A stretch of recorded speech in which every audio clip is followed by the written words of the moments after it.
শুভ দুপুর বন্ধুরা, সবাই কেমন আছো? আশা করছি সবাই ভালো আছো, আমিও ভালো আছি। কালকে ভিডিও দিতে পারিনি, তো যাই হোক, আমি একটা ভিডিও ছেড়েছি বিজেপির হয়ে বলতে গেলে আমাদের পাড়ায় ছোট্ট ছোট্ট বাচ্চাগুলো বিজেপির ঝান্ডা নিয়ে পোস্টারে লাগাচ্ছিল।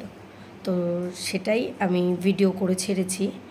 তো কিছু মানুষ কমেন্ট করেছে যে তুমি কি বিজেপি, বা যাই হোক, আমি একটা তৃণমূলের ভিডিও যদি ছাড়ি, তো ছাড়তাম যদিও, তো সবাই ভাবতে যে আমি তৃণমূল করি। যাই হোক, আমি এখন বিজেপির ভিডিও ছেড়েছি, তাই বলে যে আমি বিজেপি করি তাই না। আমি কোনো পার্টিতেই নেই। প্রথমত আমি নির্দল, মানে আমি কোনো পার্টিই করি না। বাট ছোটো ছোটো বাচ্চাগুলো কাজ করছে, তার জন্যই আমি ভিডিওটা ছেড়েছিলাম। তো যাই হোক, এটাই কেউ কিছু মনে করবেন না, আমি কিন্তু কোনো পার্টিগততে যুক্ত নই। আর এটুকুই বলার ছিল। তো তোমরা কেউ উল্টোপাল্টা কমেন্ট করো না। চলো, টাটা, বাই।